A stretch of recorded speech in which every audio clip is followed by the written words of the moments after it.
For more resources, visit rymonline.org.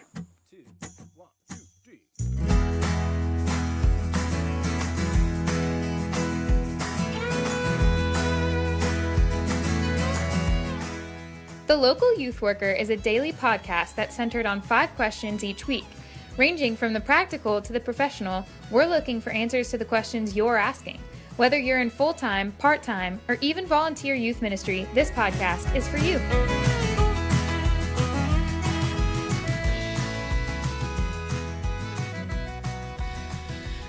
Hello, everyone, and welcome to The Local Youth Worker, a daily podcast brought to you by Reformed Youth Ministries. I'm your host, John Parrott.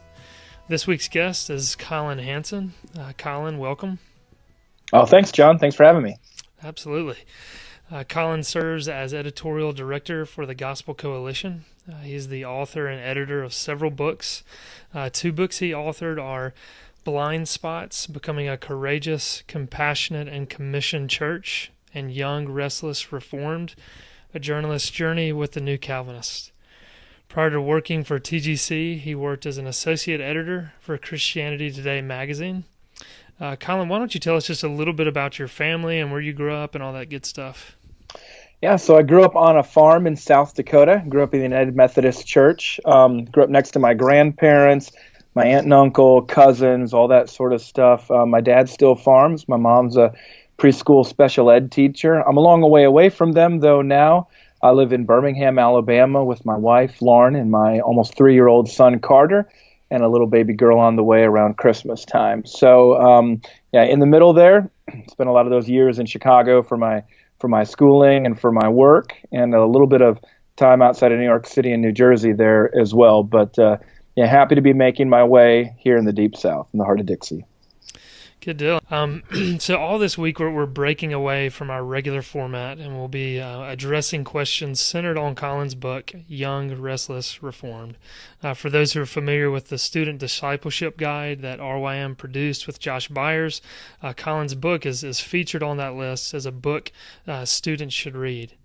And as we get into the questions focused on this book, I also want our listeners to know that Collin has a lot on his plate right now. The Gospel Coalition is launching a new website, and he's graciously agreed to appear on this podcast. However, these interviews will be a bit shorter than our usual format in order to help Collin out a bit. And so, again, we appreciate you making time. And with that being said, we'll go ahead and get on with our first question. You ready? Yeah, let's go for it. All right. So, Collin, what were your passions for writing Young, Restless, Reformed? And for those who have not read the book, maybe just briefly explain your adventure in putting that together.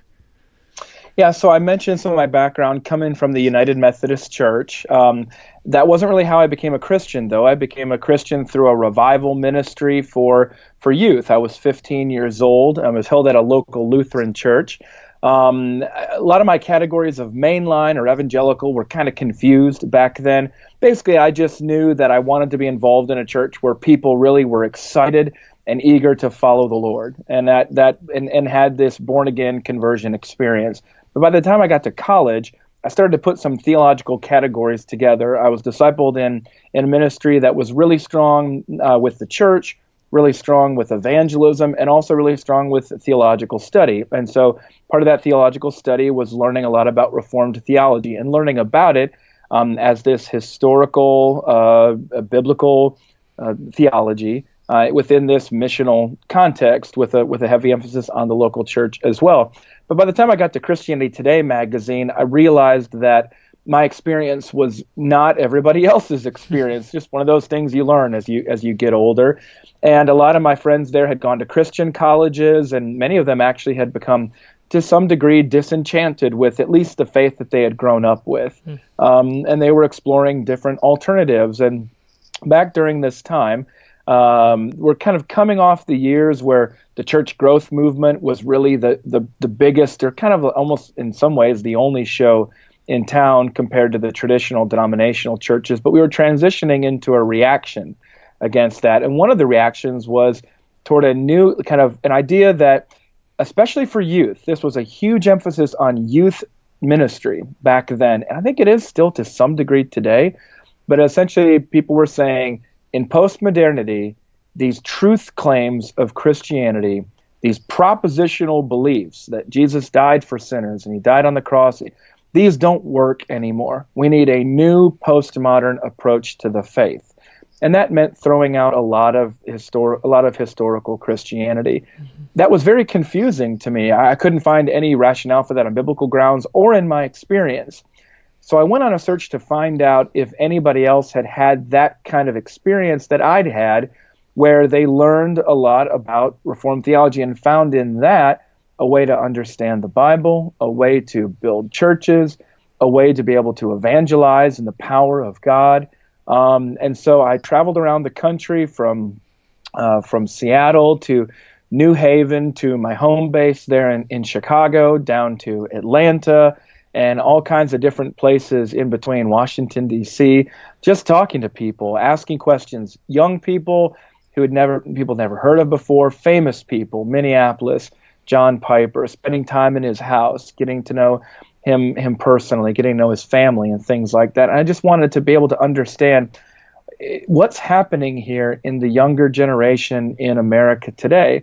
And I found out that my experience actually was happening with a lot of different people, even people from Methodist backgrounds, people from Baptist backgrounds, not just the same Presbyterians who really had been a part of that Reformed world all along. And so I just started to put those stories down on paper, and it was just a really exciting thing. I did indeed discover that this was a common, not the most popular thing that was happening in our day, but a common story and indeed a work of God in our era. How much time did that take? Was that a 2-year period? Is that what you said in the book? Yeah, so I started, about 2 years. So I started that project in, I think, the spring of early 2006, like right off the bat. And then I went to the inaugural Together for the Gospel conference, which would have been in April of 2006, published the feature article, cover story for Christianity Today in September, I think, of 2006. Then the book came out in April of 2008. So basically, all of 2006 and 2007, as my wife can attest, were basically devoted to my travels and to writing this book. It was a pretty labor-intensive project, but a labor of love as well. Absolutely. And like I said, that's on our list for a reason. I think it's a helpful book for kind of students in the upper high school ages, as well as those who are headed off to college, just as they're most likely wrestling with a lot of the themes that you deal with there, and gives a lot of helpful background and history to the Reformed tradition. So thanks so much for that, Collin.